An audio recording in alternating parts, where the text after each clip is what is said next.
Halo guys, selamat datang di podcast Aksmi on IBM Asmi. Perkenalkan, nama saya Nabil Fadul Rahman.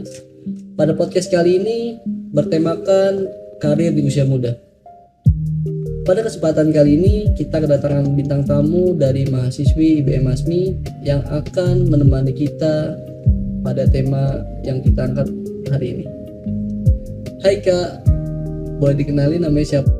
Halo, perkenalkan nama saya Sylvia Diani. Saat ini saya adalah mahasiswa IBM ASMI semester 7 untuk jurusan Sistem Informasi. Gimana Kak kabarnya hari ini? Sehat? Masih semangat ya untuk menjalani hari ini? Harus dong. Kuliah di IBM Asmi udah berapa lama Kak? Kuliah di IBM ASMI kurang lebih sekarang udah 3,5 tahun ya. Sudah semester 7 ya. Kegiatannya sekarang apa? Kuliah aja kah atau sambil kerja? Sehari-hari saat ini tuh lebih ke bekerja. 80% bekerja dan 20% berkuliah. Dan juga SKS sudah sedikit kan dan masih Jadi sekarang Kak Silvi lebih fokus ke kerja ya. Boleh tahu nggak sih Kak, dulu nih pas masih kecil cita-citanya tuh pengen jadi apa sih? Waktu masih kecil karena lihat dari figur orang tua terutama papa itu jadi cita-citanya ikut papa gitu. Untuk sekarang ini berarti Kak Silvi lebih fokus ke karir ya? Iya. Terus sebelum mulai kuliah, pas masih masa-masa sekolah, ada nggak sih pengalaman Kak Silvi tuh kayak usaha, jualan, dagang dan sebagainya? Iya ada. Jadi waktu SMA, saya kan SMK ya ambil multimedia, tapi waktu itu di akhir masa SMK saya ini keluarga saya agak bangkrut, jadi saya juga agak turun ekonominya untuk bayar sekolah pun sudah sulit gitu. Jadi akhirnya saya ambil pekerjaan pada saat masih sekolah gitu. Jadi sebagai waiters di Raffles Hotel, kemudian juga pernah jadi SPG di mall yang bukan SPG yang resmi tapi SPG toko gitu. Itu bayarannya sehari cuma 2.000, yang di hotel juga cuma 175.000, sedangkan pekerjaan itu benar-benar dari jam 1 siang sampai jam 1 malam, kadang dari jam 3 pagi sampai jam 9 malam gitu. Tapi untuk dari experience resminya sendiri waktu SMK ada pertama kali itu di market praktek kerja PKL? lapangan ya di Kementerian. Ini udah keras kayaknya. Iya, tapi itu cukup sulit dilakukan karena waktu SMK itu umur saya belum mencapai 18 tahun, yang dimana sebenarnya peraturan pemerintah itu bekerja harus 18 tahun ya. Nanti saya pernah ditolak sama HRD, dia bilang kamu mending pulang dulu, ulang tahun lagi baru nanti. Oh gitu sampai sini. Sampai sini. Itu kan buat pengalaman kita aja. Terus menurut Kak Silvi nih, peluang pertumbuhan karir seperti apa sih Kak yang ada untuk generasi milenial sekarang ini? Oke, pertumbuhan karir seperti apa ya? Karir yang banyak diminati sekarang itu terutama paling banyak di bidang IT.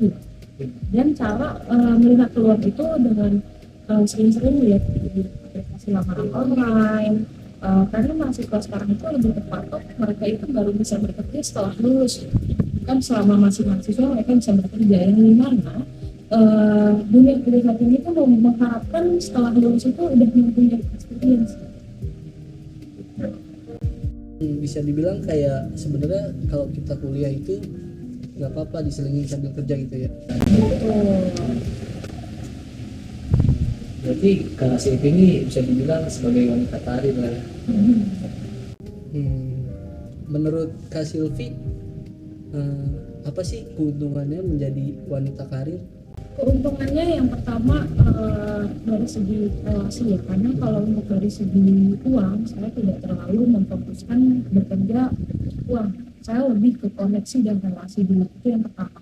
Karena di usia muda sekarang kita itu harusnya memang lebih fokus mencari relasi dulu, relasi knowledge ketimbang fokus dengan salary. Kalau kita fokus sebagai salary, misalnya kita sebagai mahasiswa ini, saya misalnya nanti lulus sebagai S1, saya misalnya tidak punya pengalaman nih gitu ya kan. Saya ditawari misalnya pekerjaan dengan gaji 5 juta tapi kantoran, dan ada gaji 8 juta tapi saya sebagai kerja lapangan dan tidak memiliki banyak koneksi. Kalau saya bermindset saya butuh uang dan orientasi saya adalah uang, saya bakal memilih yang 8 juta itu. Tapi kalau saya bermindset saya mau memperluas relasi saya dan knowledge saya untuk berkembang, saya bakal memilih yang lebih mudah. Terus bagaimana sih menjadi wanita karir yang sukses menurut Kak Silvi? Oke. Sekarang jadi wanita karir yang sukses, yang paling pertama itu ini sih lebih ya, pertama niat, dan kedua harus bikin roadmapnya dulu nih. Kamu itu mau berkarir, puncak karir kamu itu mau di set di ini berapa. Jadi waktu saya itu di semester 4, saya berpikir goal saya itu waktu itu kerja di e-commerce semacam Shopee dan Tokped ya, sebelum kejadian layoff ini. Dulu saya bercita-cita bekerja di perusahaan unicorn itu. Dan saya berpikir gini, kalau saya hanya bermimpi terus dan bercita-cita terus, tanpa ada action yang saya buat per setiap harinya, saya tidak akan mencapai. Jadi yang saya lakukan pada saat itu adalah saya coba apply setiap hari, saya coba lihat-lihat apa saja, gimana sih caranya interview user, apa aja yang saya harus kenalkan, apakah saya harus ikut bootcamp, atau harus ikut webinar dan lain sebagainya. Itu saya coba sampai akhirnya saya dapat internship sebagai front-end developer, kemudian pindah menjadi software quality assurance, baru di awal tahun ini sebagai full time di PT Bank dan Ramon, kemudian sekarang pindah ke Pasar. Oke. Berarti kita kayak ngembangin diri kita ya, kayak dari soft skill-nya dulu. Iya, dan jangan cuma bermimpi. Kalau kamu punya mimpi, tapi kamu nanti diraihnya, itu nggak bakal pernah. Jadi kalau kamu punya mimpi, hari ini kamu melakukan apa? Apakah kegiatan kamu hari ini itu berdampak gitu. Kalau kamu cuma punya mimpi, tapi kamu hari ini cuma berdakwah,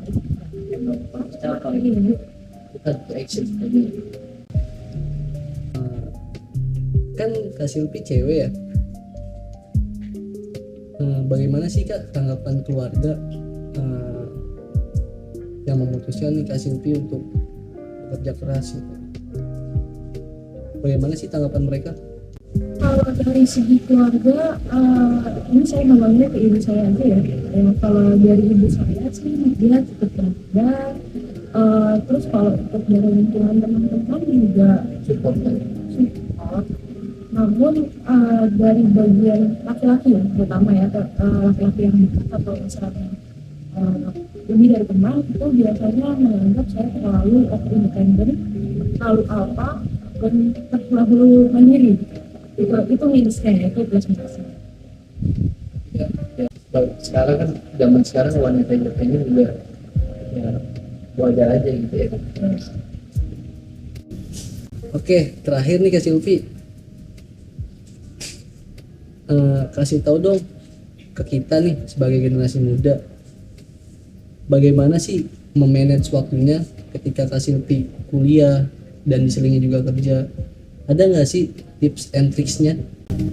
Oke, yang paling pertama itu adalah diskusikan dulu ke dosen terkait, ke kaprodi atau dosen terkait. Terus kemudian kalau udah penerima kerja, diskusikan juga ke atasan.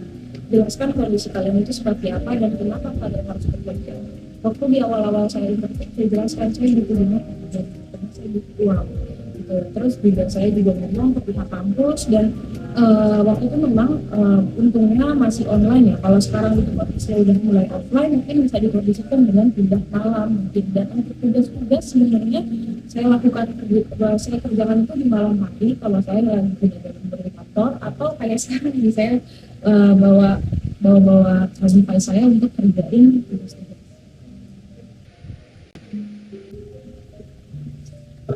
Terus ada nggak sih misalkan atau motivasi nih bagi generasi milenial saat ini yang ingin motivasi itu biar pada semangat di generasi sekarang? Oke, motivasinya ini yang penting dan paling mendasar ya, karena teman-teman saya juga biasanya kayak gini, baca apapun gitu. jangan jadi mahasiswa yang cuman secik-cik sesi-sesinya karena tugas saja deh. Mereka cuma pakai masker, nggak dibaca lagi, langsung kuliah.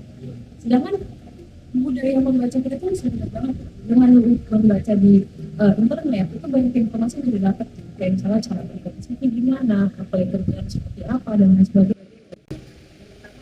Baca dulu, budaya baca dulu. Terus kedua, kita tuh harus juga bagi waktu juga karena atasan saya selalu bilang saya nggak butuh orang pintar, saya nggak butuh orang cerdas untuk kerja sama saya, tapi saya butuh orang yang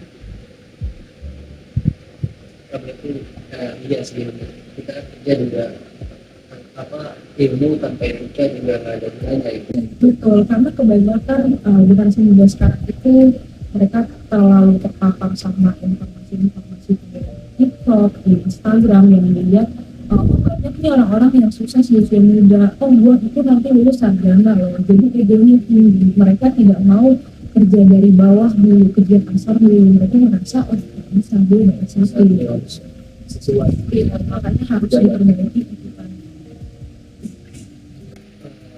Itu aja kali guys podcast pada kali ini. Terima kasih nih udah mau datang di podcast Asmi. Semoga Kak Silvi kerjanya juga semakin lancar ya. Pokoknya apalagi semester 7 tahun depan semester depan mudah lulus skripsinya gampang. Mungkin itu aja ya. Sebelum kita akhiri ada merchandise nih Kak dari kami ya kan. Semoga bisa bermanfaat nih buat Kak Silvi walaupun masih berapa. Ini masih sama waktu masuk. Beda. Ini ada kawas. Oke. Kita foto dulu Kak ya.